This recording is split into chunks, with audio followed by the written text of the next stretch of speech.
اقتدار میں آنے کے بعد سے ناکامیوں کی نئی تاریخ رقم کرنے والی کپتان سرکار کی معاشی محاذ پر بدترین ناکامی کا اندازہ اس بات سے لگایا جا سکتا ہے کہ بھاری اندرونی اور بیرونی قرضوں کے بوجھ تلے دبے ہوئے پاکستان میں تحریک انصاف کی حکومت کے 2 سالوں میں 11,000 ارب سے زیادہ کا اضافہ ہو چکا ہے۔ صرف اتنا ہی نہیں، ان 2 سالوں میں اندرونی اور بیرونی ذرائع سے حاصل کردہ قرضوں کے نتیجے میں پاکستان کے ذمے واجب الادا مجموعی قرضوں کا حجم 36,000 ارب روپے سے بھی تجاوز کر چکا ہے، جو کہ ملک کی تاریخ میں ایک نیا ریکارڈ ہے۔ معاشی ماہرین کی جانب سے شرح سود اور ڈالر کی قیمت میں اضافے کے ساتھ کرونا وائرس اور ملک گیر لاک ڈاؤن کی وجہ سے معیشت کو پہنچنے والے نقصان، ٹیکسوں کی وصولی میں کمی اور حکومت کی جانب سے مختلف شعبوں کے لیے دیے گئے امدادی اور مراعاتی پیکج کو بھی خسارے کی بڑی وجہ قرار دیا جا رہا ہے، جس سے ملکی قرضوں میں اضافہ ہوا ہے۔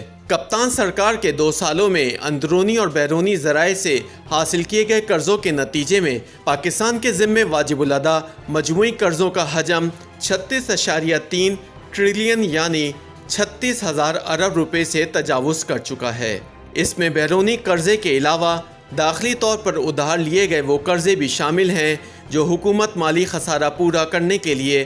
مرکزی بینک اور تجارتی بینکوں سے اٹھاتی رہی ہے۔ پاکستان پر اندرونی اور بیرونی قرضوں کے اس بے تحاشا بوجھ کی وجہ سے ماہرین اس خدشے کا اظہار کر رہے ہیں کہ ملک کے ذمے واجب الادا قرضوں کا حجم پاکستان کے قرضوں کی واپسی کی صلاحیت کو متاثر کر رہا ہے۔ وزارت خزانہ کے مطابق ملک پر اس وقت مجموعی طور پر قرضوں کا حجم 36,000 ارب سے زائد ہے، جو کہ ملک کی جی ڈی پی کا 87% بنتا ہے، جبکہ سن 2018 میں 30 جون کو ختم ہونے والے مالی سال کے اختتام پر تقریباً 25,000 ارب روپے تھا، جو جی ڈی پی کا 72.5% بنتا تھا۔ وزارت خزانہ کے مطابق حکومت کی طرف سے 2 سال میں 11,000 ارب روپے سے زائد کا قرضہ لیا گیا ہے۔ یاد رہے کہ سن 2008 میں ملک پر مجموعی قرضوں کا حجم 6,500 ارب روپے تھا، جو پاکستان پیپلز پارٹی کی وفاقی حکومت کے آخری مالی سال میں 3,500 ارب روپے تک جا پہنچا تھا۔ ملکی قرضوں کا حجم پاکستان مسلم لیگ نواز کی حکومت کے آخری مالی سال میں مجموعی طور پر 25,000 ارب تک جا پہنچا، جو موجودہ حکومت کے پہلے 2 سالوں میں 36,000 ارب روپے سے بھی تجاوز کر چکا ہے۔ اس قرضے میں بیرونی ذرائع یعنی IMF، ورلڈ بینک، ایشیائی ترقیاتی بینک اور دوسرے مالیاتی اداروں سے حاصل کیے جانے والے قرضے اور اندرون ملک مرکزی اور تجارتی بینکوں سے اٹھائی گئی رقم شامل ہے۔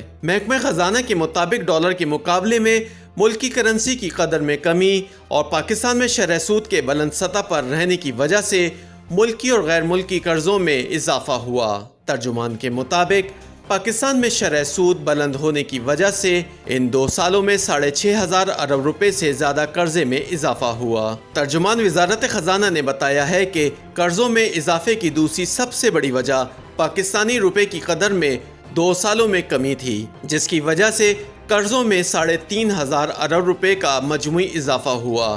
موجودہ حکومت کے 2 برسوں میں ڈالر کے مقابلے میں روپے کی قدر میں بے تحاشا کمی دیکھنے میں آئی۔ 2 سال قبل 120 روپے میں ملنے والے $1 کی قیمت اس وقت 165 روپے سے زیادہ ہے، جس نے ملک کے بیرونی قرضوں میں بہت زیادہ اضافہ کیا۔ اس کے ساتھ ساتھ پہلے سے موجود قرضوں کی واپسی کے لیے ملک کو مزید قرضہ لینا پڑا۔ دوسری طرف معاشی ماہرین نے بھی ڈالر کے مقابلے میں روپے کی قدر میں کمی اور بلند شرح سود کو ملکی قرضوں کے بوجھ میں اضافے کا ذمہ دار ٹھہرایا۔ ان کے مطابق ڈالر کی قیمت میں اضافہ اور بلند شرح سود نے پاکستان کے قرضوں کے حجم میں خوفناک حد تک اضافہ کر دیا ہے۔ 2 سال کے عرصے میں ملک پر 11,500 ارب نئے چڑھنے والے قرضے کی ذمہ داری کے بارے میں بات کرتے ہوئے ماہرین کا کہنا ہے کہ اس کے ذمہ دار IMF اور اس کی دی گئی پالیسی کو ملک میں نافذ کرنے والے کابینہ میں شامل غیر منتخب افراد ہیں۔ ان کا کہنا ہے کہ ملک میں شرح سود کو بلند سطح پر رکھنے کی شرط IMF کی تھی، جسے اسٹیٹ بینک نے پورا کیا۔ اسی طرح روپے کی قدر میں کمی بھی بین الاقوامی مالیاتی ادارے کی ایک بنیادی شرط تھی، جسے بغیر کسی مزاحمت کے مان لیا گیا۔ روپے کی قدر میں بے تحاشا کمی کی گئی، جس کی وجہ سے ملکی قرضوں کا حجم تاریخ کی بلند ترین سطح پر پہنچ گیا۔